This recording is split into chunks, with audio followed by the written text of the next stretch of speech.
This is Boston Lanka News, so bringing you news, views and entertainment from Boston and USA. I'm Vayoni Dimel. In the present-day Sri Lankan politics, Mr. Kothari Rajapaksa is a key player who shares major responsibilities in the government activities.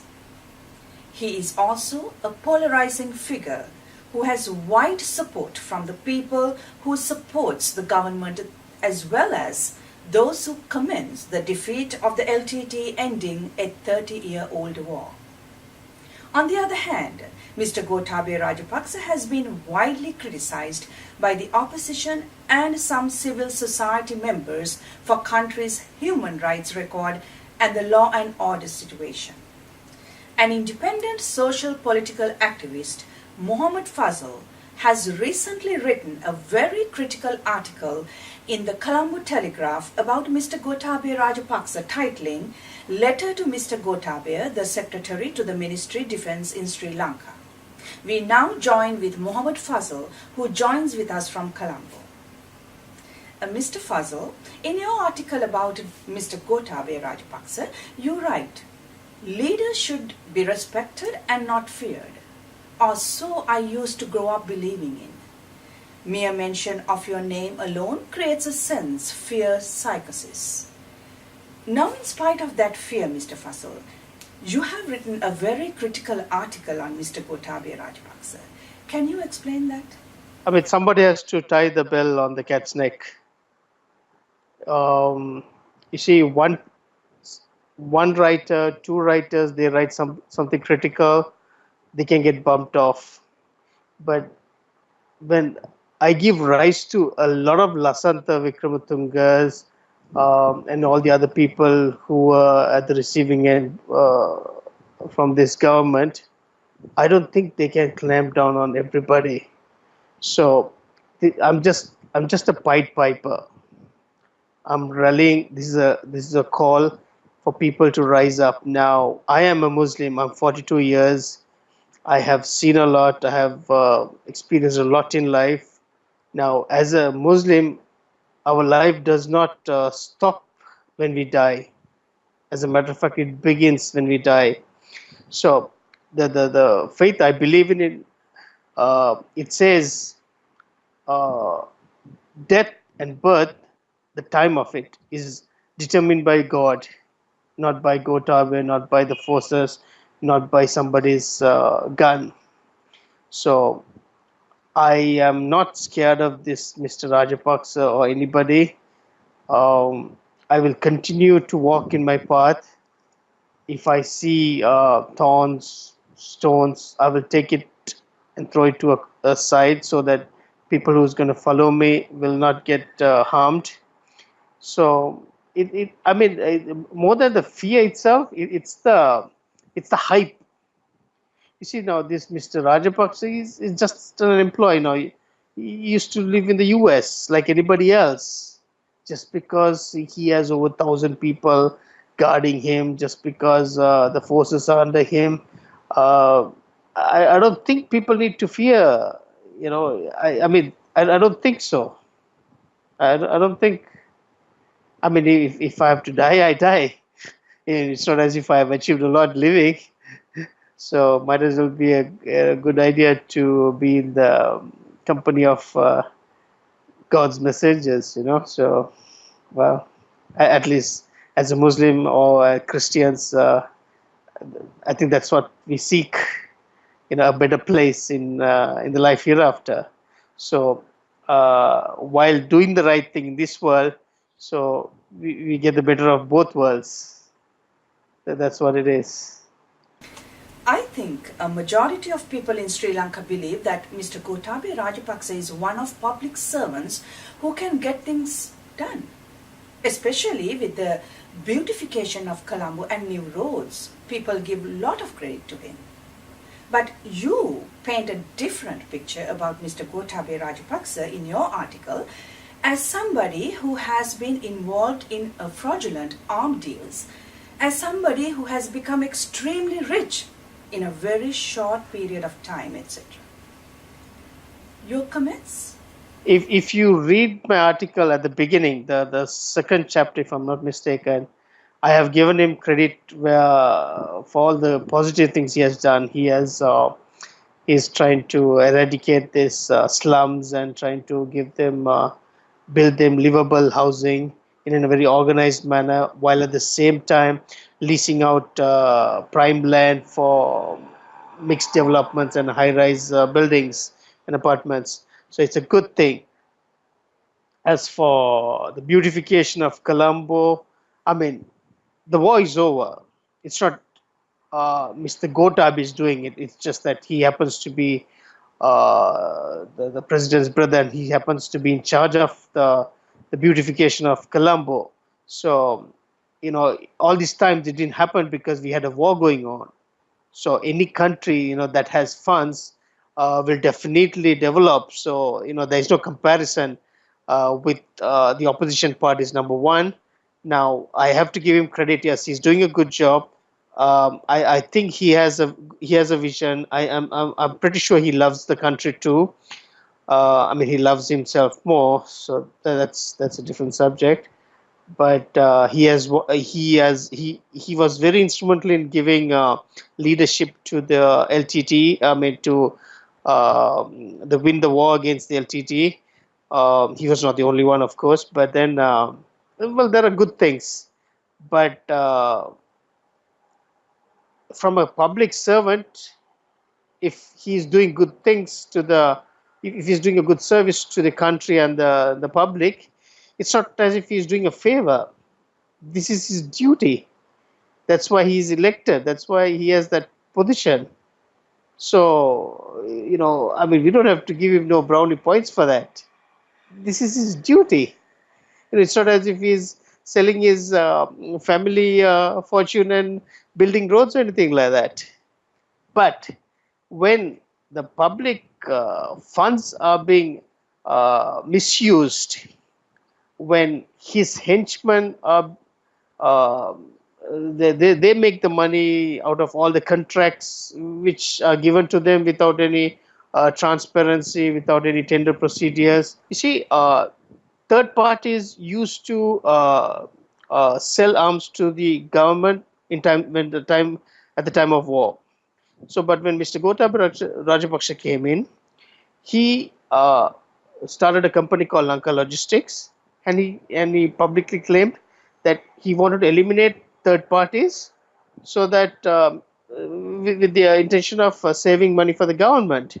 But now it's a standard procedure that any arms dealer, they give a commission to whoever buys, a commission of around 10%. Now this is standard. I mean, you can refer the Jane's Defense Weekly or whatever. This is a standard procedure. Now, what happened here is Mr. Kothari Rajapaksa became the middleman. You see, at the time of war, we were not allowed to question arms procurements. The sole reason being, the enemy will know beforehand what arms were purchased, and they might have an advantage over it. So, fine. But now the war has ended 5 years. 5 years back, there's no war. So now they can come clean with as to where they purchased, what was purchased, at what price it was purchased, and at the time of purchase, what the competitive what the competition was. We need to know. The taxpayer needs to know. We would have bought inferior defense equipment, which would have resulted in higher casualties among the forces. We need to know that there should be accountability. You can't just go and buy just like that.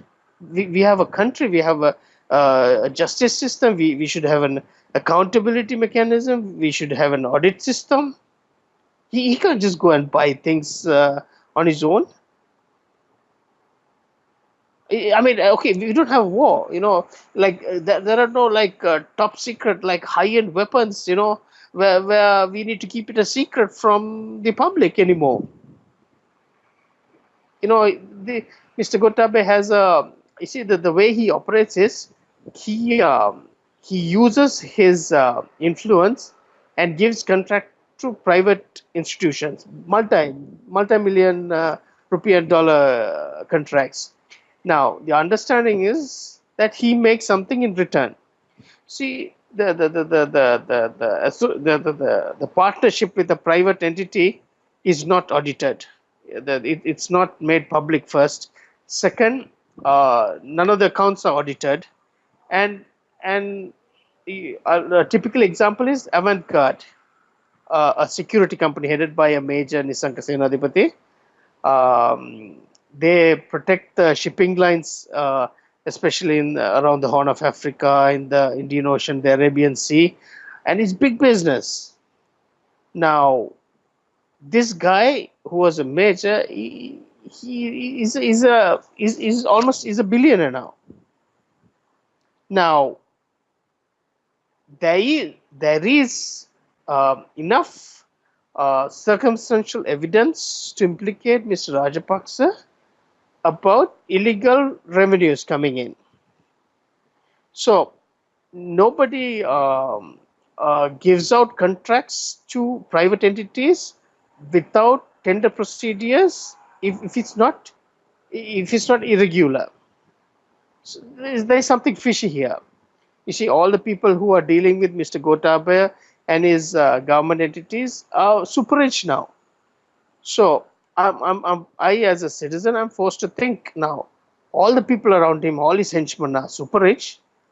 Why would Mr. Gotabaya not have a stake in all these transactions?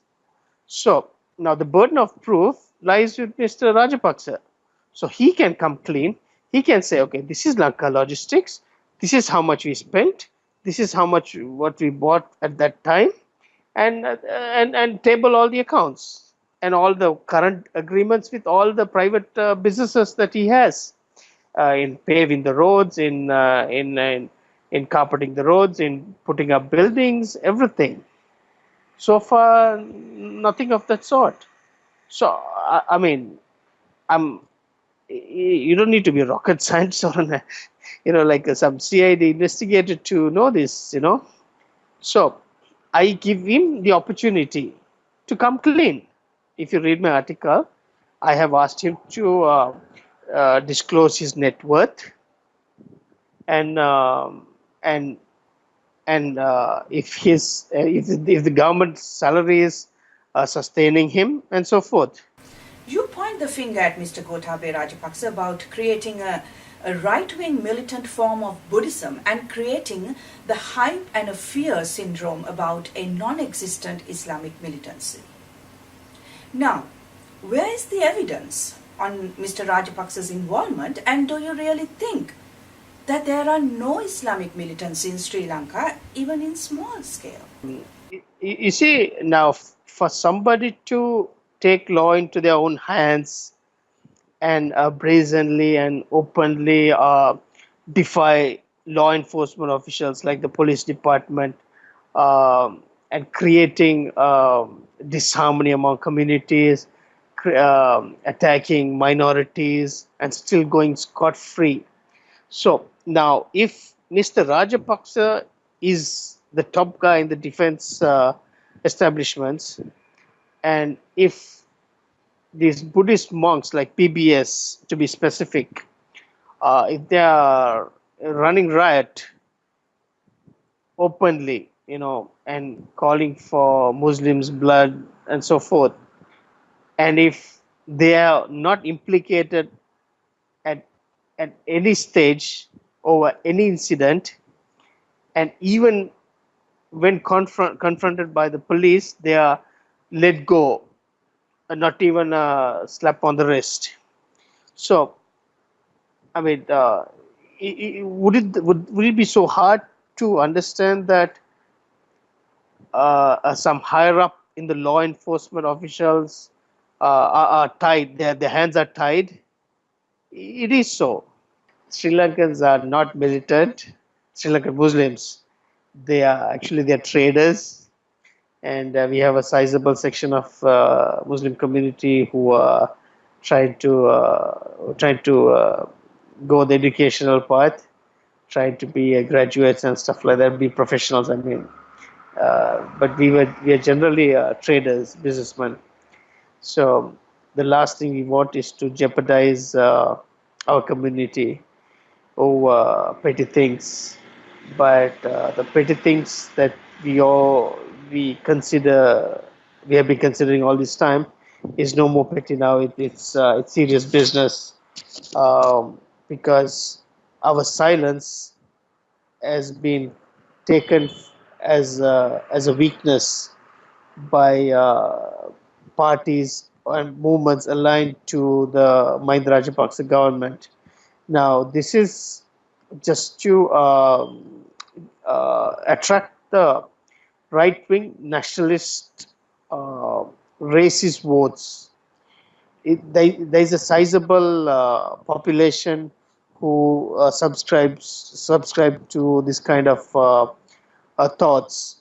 So now, single-list votes are usually divided between uh, the main part, the ruling party, as well as the between the opposition party. So the next election, in my eyes, is going to be a mother of all battles. It's like a mother of all elections, because uh, there's too much at stake for the Mahinda Rajapaksa government. Losing is not an option. They have nowhere to go.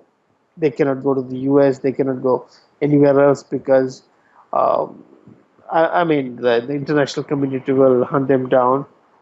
There are a lot of overwhelming evidence against them. They cannot live in the country, because they will be held accountable for all their misusing of funds, the multi-million theft of funds rather. So they are using all avenues. One is to divide the Tamil votes. It's clearly evident with the recent association with a Hindu Congress, I believe, with a certain Hindu party, um creating a fear psychosis about Muslim threat, and how Muslims roaching on Tamil and Hindu land. So uh, it's all politics.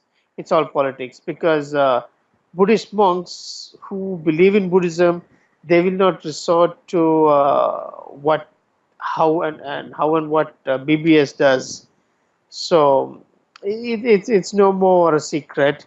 But now, talking of Islamic militancy, I'm yet to come across somebody being implicated or being convicted of such crimes. So just because Muslims and Islamic militancy is on the news worldwide in the Middle East and elsewhere, does not mean that we too need to fear it.